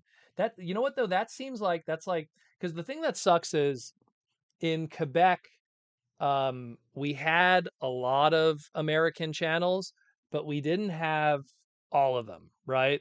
So to give an example, between like when I was born and about 1994 we never even had Fox, right? Like Fox came 1995 onward. So a lot of the content that we watched growing up was very reliant on, like, ABC 22, NBC, and affiliates and stuff like that. So if anything that was on those channels we would get. But once in a while, you'd get, you know, a Fox exclusive show, like let's say X-Men or something, and it would be on YTV, which was our version of, I guess we could call Nickelodeon at the time. And yeah. Hey Proto, where's your gem patch? So, uh we have a whole bunch of girl toy line patches that we're making for my wife because she's going to have one. And it has like Street Fighter stuff like with Chun-Li. It has Gem and the Holograms, it has Shira. What else is on there? My Little Pony, obviously, some My Little Pony stuff. Gen 1, because she's a Gen 1 My Little Pony person. So a lot of cool stuff on there. And Care Bears, because I know she has Grumpy Bear on there. I'm trying to remember what else. She got a whole bunch too made. Oh, trust me, like that person, when we discovered them, we gave that person like $300. That person made a lot of money just from us. Mark Morales with the $5 super chat. Just saw the movie with my sister and our friend. It introduces classic lore while also being a fresh new continuity. Perfect way to celebrate 40 years. Thank you, Mark, with the super chat, and thank you for letting me know what you think. I'm glad to hear it, man. And now let me ask you, did your sister enjoy it? That's what I'm very curious about too. You don't have to super chat for the second time. I'll just read it for sure. Cyber 9, and then there's Cyber 6. Cyber 6 was another good one. But thank you, Mark. And I'm glad you enjoyed it, my man. Great movie. David Cabal, guys, we're ready for Proto Man to open another channel focusing on dead toy lines. Oh my God. You know what? I always wish that I had all the time in the world, because I would do that. I would do that in a heartbeat. If I had all the time in the world, if one day could be cut into 3 days and I could run three separate different daily podcasts, dude, I'd be doing like, today we're going to talk about King Arthur and the Knights of Justice. That's another patch that I have that I made. King Arthur and the Knights of Justice. Then we'll talk about Street Sharks. Then we'll talk about Botsmaster. Then we'll talk about Biker Mice from Mars. And I have all those toys, and it'd be so fun to do. The orange dinosaur you're referring to is from Earthspark. Yeah, that's what we figured. It was Jawbreaker. Because I was like, what orange dinosaur? Like, the only other orange dinosaur I could think of is like that's like a current new Transformer product was the weird colored leader Grimlock from Toxitron collection. That's the only one I could think of outside of Jawbreaker. Golden Girl Warriors. Well, it was, I think it was called, yeah, was it called Golden Girl Warriors, or yeah, it was Golden Girl Warriors. And then you have Spectra. That was another weird one too. Like super hyper articulated Gem meets Shira. Very cool. Exo Squad is great. Exo Squad's fantastic. A lot of great toy lines. That's what I always say, man. That's what I always say. I don't want to go on a rant, but there's so much cool stuff in this world. Like right now, I don't want to like get on my high horse, but it's like, right now is political season and everyone's fighting, everyone's doing stupid stuff, and everyone's posting political stuff and everything. Stuff that I don't care about personally. I'm not big on any of that. Metabots is great. By the way, Steve Bono and Aaron Archer worked on Metabots. So if you want like cool Metabot stuff, you could ask them too. Um, we'll definitely do a future segment about Metabots on Toy Armada. That's definitely in the queue to do one day. Um, but yeah, there's so much cool stuff out there in the world, and everyone's fighting and everything, and it's just like, hey, stuff. Just enjoy the cool stuff. Just enjoy the cool things. I always say, if tomorrow a movie, we never have a new movie, we never have a new TV show, we never have new video games. Like, let's say all creativity stopped tomorrow. There was no new more comic books, no new this, no new that. Do you know how much stuff exists that has been created that people have slept on? That, like, the amount of TV shows and movies. Do you know how many times I go on Tubi and I'll find a movie and I'll be like, "Oh my goodness, what an amazing movie. When was it made? What? 1981?" And so, like, like there's stuff that like just has existed. That's just existed. I recently just rewatched The Good, the Bad and the Ugly, Sergio Leone, Clint Eastwood classic, with my wife, who never saw it before ever. Never seen the movie ever. And It's like amazing. This movie that's been around forever, that's like classic, but yet she never saw it for whatever reason. So there's so much great stuff out there. War Planets, aka Shadow Raiders, great shout out to that. That's another great one. Monster Rancher is awesome. Dot Hack is amazing. Exactly. If tomorrow nothing ever came out again, we never got new cartoons, we never got new comic books, we never got new movies. Do you know how much stuff we have that humanity has created that would keep you busy until the day you die? Just video games alone. Just video. Do you know how many times I just play all the old stuff? Oh, I haven't played the Lufia series on Super Nintendo. Maybe I'll just play those. That's going to keep me busy for at least 3, 4 days if I play it like hardcore. There's so much. The world is filled with so much cool stuff. That why would you wake up angry every day and just fight with people? It's crazy. Guillaume, I'm waiting for the movie to start. Awesome, awesome, sir. I guess you're in the theater now. Well, then don't listen to my silliness. Just enjoy yourself, my friend. Eyes on the Ace, but all new stuff. It's just copy and paste of the old stuff. Well, that's that. It's not so much that it's a copy and paste of the old stuff, is that a lot of the people that work in these companies don't have any creativity, and because they don't have any creativity, they're able to get away with a lack of creativity by, unfortunately, just using the old material. You know, there's always a lot of things to see. There's always a lot of things. I'm still picking up little monsters in my pocket, Keshis of this, and so many of them fell over. I was like, did I get them all? I don't know. But there's just so many cool things that it's just like, you know, yeah, you get so like what Patrick says here. You get a retro portable game console, one of those where you could just drop a million ROMs onto it. Not that I'm saying you do that, but you know what it is. You get one of those, and man, you're busy for the rest of your life. Just Super Nintendo and Sega Genesis alone will keep you busy forever, you know? With all like the great RPGs on there, all the great action platformers, all the games that came out in Japan and Europe that never came out here that are not now being translated into English. There's probably not a single person in this chat outside of a hardcore Japanese reader that has probably played Tokimeki Memorial, which is a absolutely huge franchise by Konami in Japan that's been around since like the 90s that we never got here for whatever reason. It's the birth of the dating genre, the dating sim genre, and it's like there's so many games that are like absolute monsters across the globe except locally here. Sakura Wars is another great example. Granted, some of the later series has been added, but so many, so many, so many, so many good ones. Fair Lady Z says Phantom 2040. That's a great one. Well, the Phantom's always cool, but Phantom 2040 is really good. And the Phantom 2040, their Super Nintendo game, is pretty cool too. It's pretty cool action platformer with like an open world element to it. That's a little Metroidvania. It's pretty cool. Pretty cool for a Super Nintendo game. It's pretty bold. Um, you have a Game Boy NES handheld, and I'm still playing Pokemon. Well, I think we always are. We always are. Pokemon is top tier for a lot of people, and I don't blame them. That is a brand, man. That is a brand. Oh, I don't have it here. Upstairs, upstairs I had some stuff. Sarah says, "What is your opinion on the Concord fiasco?" I have no idea what you are referring to. What is that? What is the Concord fiasco? Captain and the Game Masters, where you're talking a guy who's obsessed with video games.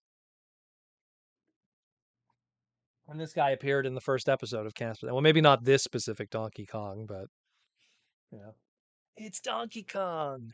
It's Congo Land. Mother Brain will get you, little princess. Um, what's the Concord? Is it? I hope it's not political stuff because I don't care about that. I really don't. I don't care about politics. Just a bunch of rich people trying to get other people to fight for them. Francisco, I have my mini SNES with some rooms, and I'm playing TMNT2. Well, especially and you could hack those too. The regular Nintendo Classic and the SNES Classic, you could hack them and put as many games as you want on it. Do you consider Crash Test Dummies as a failed toy line? It lasted for 2 years and it had a CG cartoon one shot. So I assume for them to do the CG one shot, at least the first wave probably did well because I remember that they changed it up in the later waves to have like villain characters. I would say it was a moderate successful toy line, which falls into the category that would be on here, moderate to failed. And I love those toys. They're very cool. I love they have Hubcat instead of Hubcap, which is like the cat that gets squished. Hubcat. Love that name. Always stayed with me. Hubcat. Very cool. And it had like one of the first CG TV shows that was like direct to video. Vampires, there's a Transformer bootleg if you ever saw one, that one. Another weird one. But yeah, there's a lot. There's a lot of cool stuff. That's what I'm saying, like people are always like, "Oh, you don't like I don't go to really see movies that often." I kind of skip out on that. I love Marvel comics and I read almost everything that could be read of that era, but how come do I skip out on Marvel movies? Cuz I like my money and I could just wait for later and there's so much other cool stuff I need to catch up on that I need to see the latest Marvel movie that isn't going to change my life, you know? It's like spend $18 to go see latest Marvel movie, or, stay home and save money and play a video game that is a 10 out of 10 amazing, loved by millions of people that I have yet to experience yet, like Terranigma, for the Super Nintendo or something. Like I could spend 6 to 18 hours playing that instead, and it'll be free in English. You know, it is what it is. Sony loses $400 million in the video game Concord, a two-movie in development and Amazon series. Good Lord. Sony, what are you doing? Honestly, I feel sorry for PlayStation fans right now because also what's going on with the PS5 Pro and all that silliness. Like there's like when the PS2 came out, because I didn't get in on the PS1 and the PS2, but when the PS2 came out, I really started paying attention to Sony because I used to be, again, I had an Atari when I grew up, then I was a lifelong Nintendo person. And then when the PlayStation came out, I was like, "Ooh, there's some really good games on the PlayStation that I can't get with my N64." Like Mega Man was on there and the Street Fighter games. But luckily I had friends who had a PlayStation, we would trade. But when the PlayStation 2 came out, I was like, should I get the PlayStation 2 instead of the GameCube?" And I still got the GameCube, but I had a friend who got a PlayStation, then changed his mind. He sold it to me for cheap. So I ended up with a PS2 also. And I just always had both PlayStation and Nintendo moving forward. And I would get Xbox and Xbox 360 way later because friends would just unload their consoles on me. But I always had both at the same time to experience. But right now, being a PlayStation owner, man, it is just garbage right now. The games aren't that great in general. There's a few good exclusive titles, and I feel like they just don't respect their fans. Where like having the Nintendo side of it where I could play the Switch and all the stuff that the Switch offers, and I'm having way more fun with the Nintendo titles. Way more fun. There's just so much more on there for me there. So, Sony's in a weird place right now. They really are.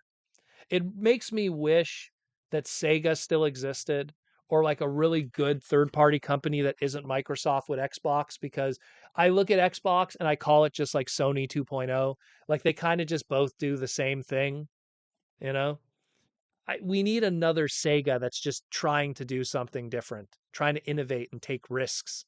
You know, CD technology, 32X, even stuff like the Nomad, which was like kind of like the first version of like backwards compatibility. Sega Channel, kind of the first version of download play. Like Sega was always good with that. Even the Game Gear, in theory, is kind of like their new frontier with color technology, in handheld. So we need like another Sega.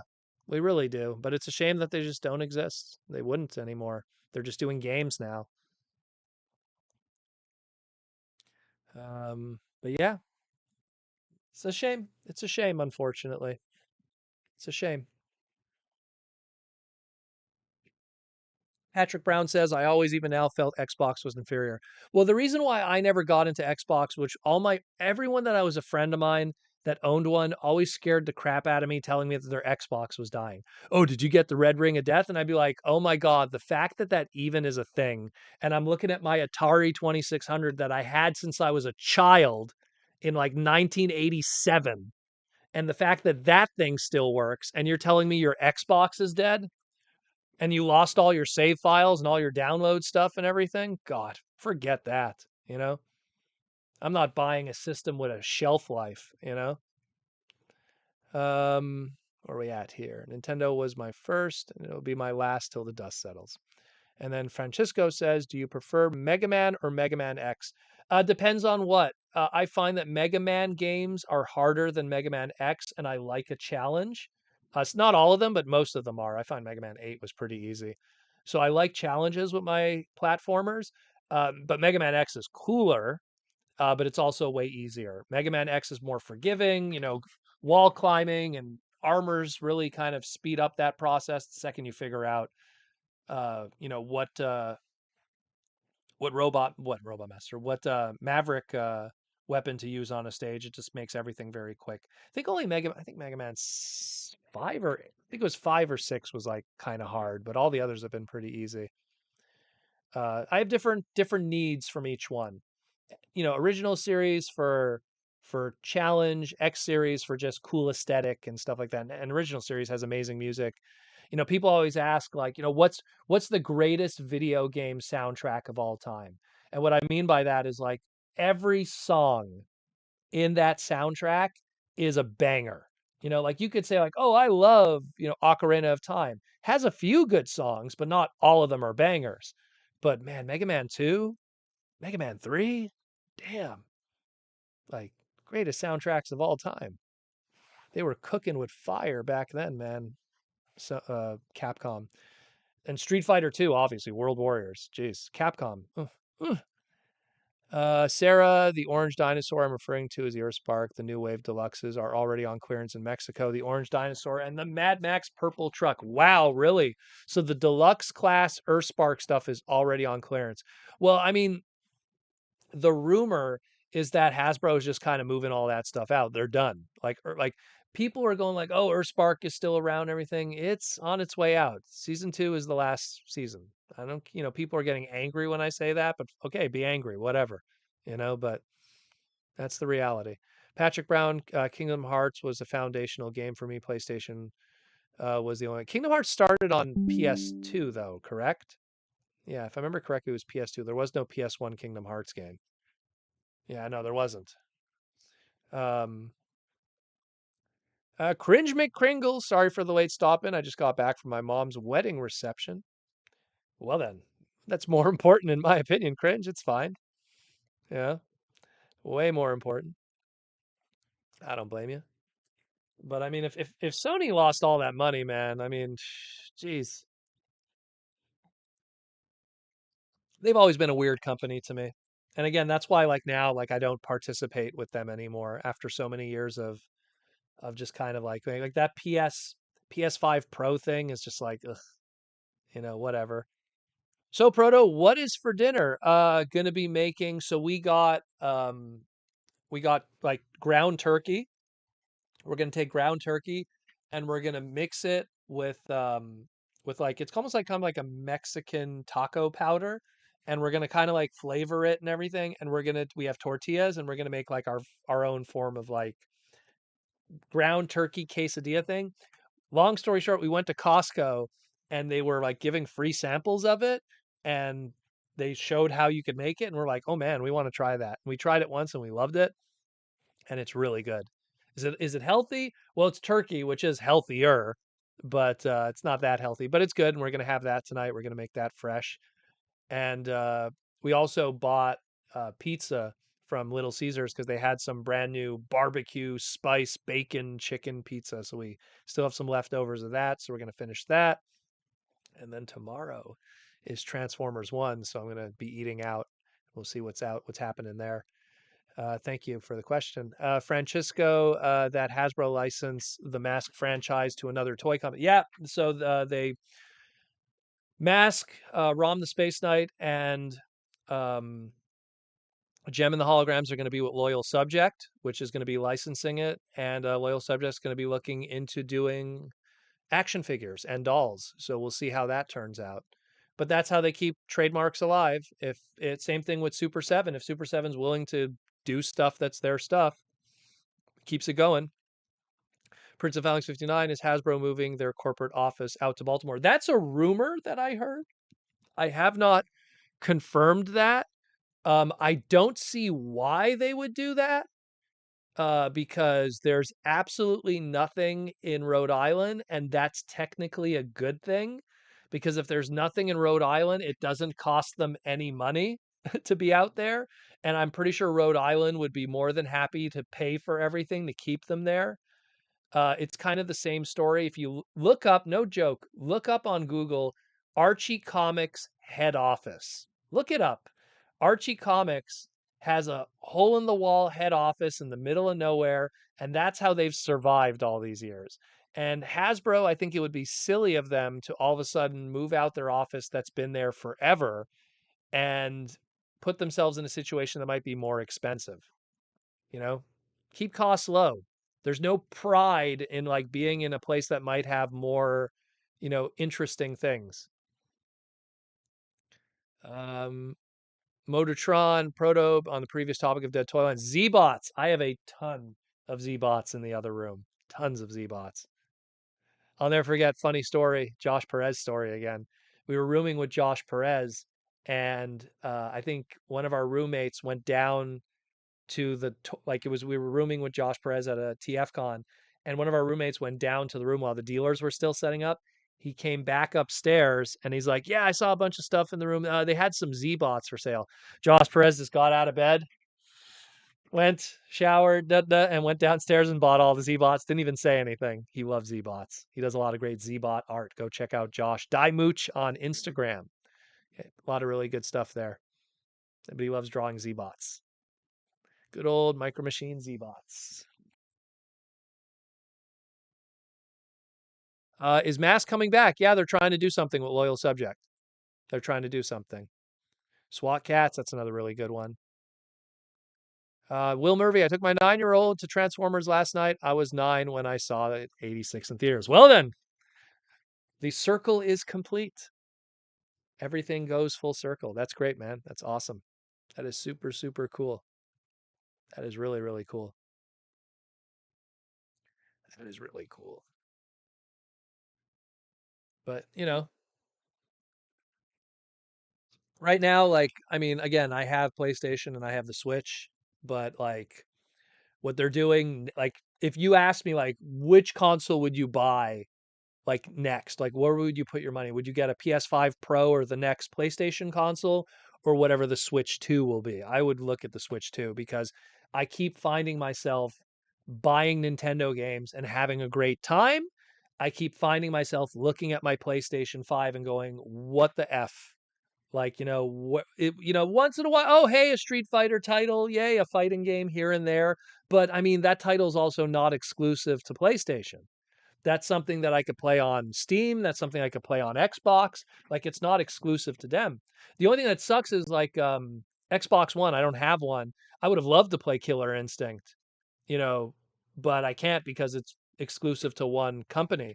But it's kind of the same thing where I get a feeling Nintendo is going to just, you get to a point where the systems get powerful enough that Nintendo could also get those fighting game titles. Like they couldn't put Street Fighter 6 on Nintendo Switch, but they could definitely put Street Fighter 6 on Nintendo Switch 2, whatever it'll be.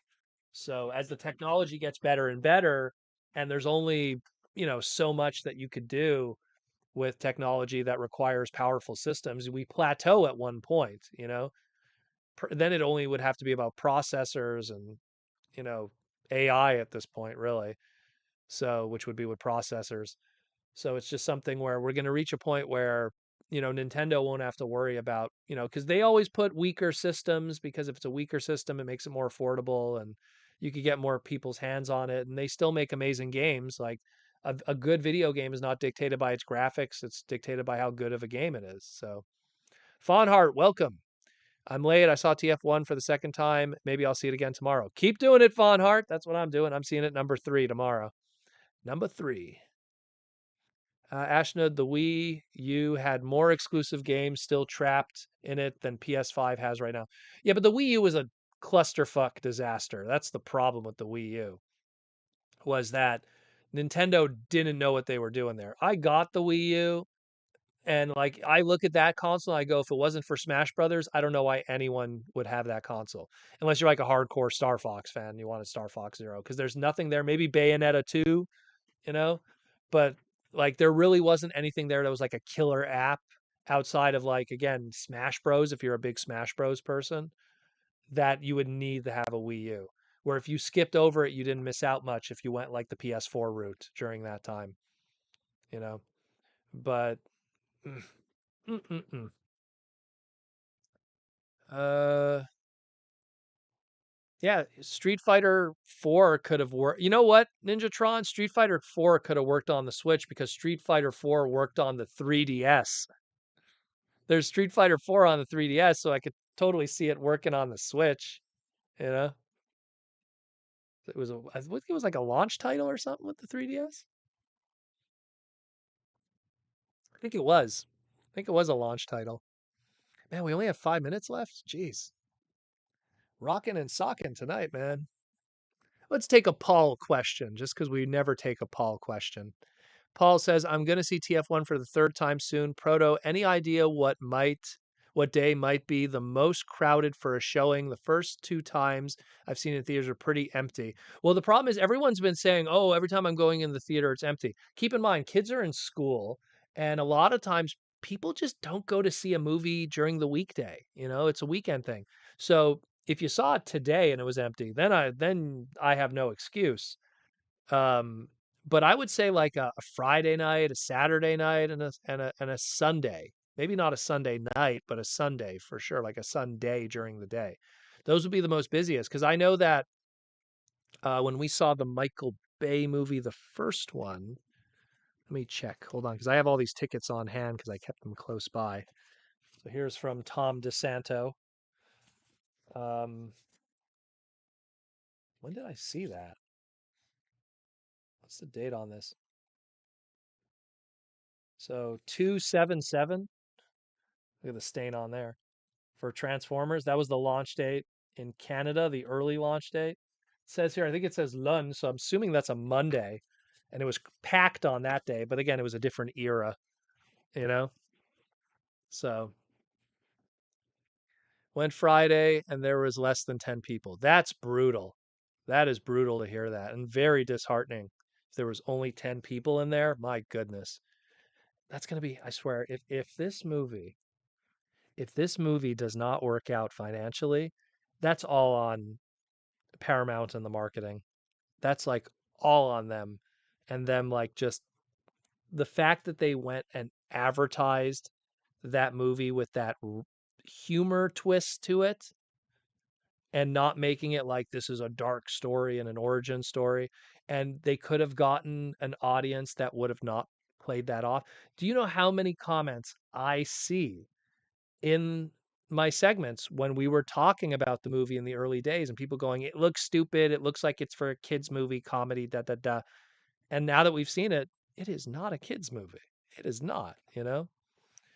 So I went on Friday. Oh, well, okay. So you went on a matinee at 2 p.m. Well, that's different then. Then that's different. Because well, you have to understand, kids are still in school and they make up like, look, if a family of four that would take 4 seats in a 400 seat theater, if they can't be there because it's 2 p.m., the kids are still in school. That's different then. That's different because again, if you're doing it during the day, you're not gonna see that. So okay, that's different then. But my goodness, if it was the case like in the evening, if it was like the evening on a Friday, there was 10 people there, ooh, that's some water world money. Let's put it that way. Oof, oof, oof, oof.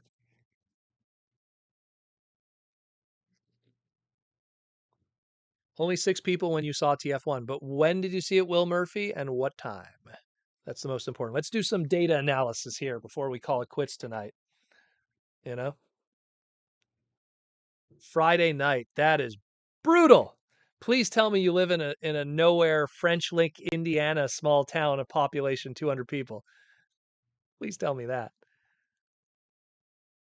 Oh my God. Everyone's saying they didn't see many people. Oh boy. I am hoping for great word of mouth because the one thing that sucks is we don't live in a world today where we have a great secondary rental market. No one buys VHSs anymore. No one buys DVDs anymore. No one buys Blu-rays anymore. Everyone waits for streaming services, and streaming services are not transparent about their numbers.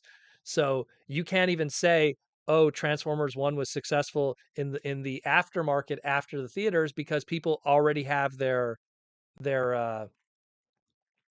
they already have their subscriptions to their streaming services. So you can't say that people when they watch Transformers 1, they watch it because, you can't follow the money. Let's put it that way. Oh boy. Don't depress me, guys. I want it to do well. Because if it doesn't do well, we are in trouble. Because they only look at the money, these corporate guys, and they're going to be like, well, look, clearly the mainstream audience don't want only robots and no human characters and cartoons. They want more live action and explosions and human only stories. Or maybe they just want to discontinue doing Transformers altogether. Niagara Falls, Canada. Oof, that definitely would have a lot of people. James Hopkins, when my wife and went to see Deadpool and Wolverine, we were the only ones there, but it was 2 weeks after the opening and a matinee. Okay. And that movie did well, at least. So I'm just trying to stay positive. I just want to stay positive. Let's just hope that it all works out. I saw it at noon today, and it was pretty quiet and empty. See, when I saw it, the problem is my two examples are bad examples because the first time I saw it, it was a Paramount screening, so it was all these creators who had something to do, so they're there for free. And then the second time I saw it was a fan event, which is the same thing. It's fans, it's hardcore fans, so it was also full. So the real test is going to be tomorrow. Tomorrow is the 21st. It's going to be tomorrow's the 22nd, and it's going to be 2 days after it's come out. It's going to be a Sunday during the day. I'm very curious how the turnout's going to be. This is going to be my first time paying for it. So we will see. We will see. Rudy Mack, I went at 2 p.m. today. The theater was not that packed. Wasn't empty, but there was a lot of empty seats. Toronto. That is, yeah. Mm. Let's hope. Let's hope word of mouth. Let's hope that it works out. Let's hope for late numbers. And then, while we shouldn't have to say this, let's hope that the international market picks it up and it does well. Let's hope Japan gets behind it. Let's hope, Japan or China and it just does well. We need to clear because it's 75 million for the budget and then the advertising budget which hasn't been transparent yet. We'll learn it afterwards. But I'm going to take a guess 50 million probably because usually the advertising budget, if it's not crazy, it's always half of what the budget of the movie is. So if they spent 200 million on Rise of the Beast, it's an extra $1 million, 100 million. If it was a 200, excuse me, if it's $200 million for Rise of the Beast, an extra 100 million for advertising. But they actually did way more than normal because they did the Super Bowl and everything. So it came to like almost 150 million extra. So that made the movie not make any money as a result. And this movie, it's like they're really putting in a lot of extra. So I'm imagining it's for sure it's half and then some. So I'm aiming that this movie probably we need 140 to 150 million dollars just to break even.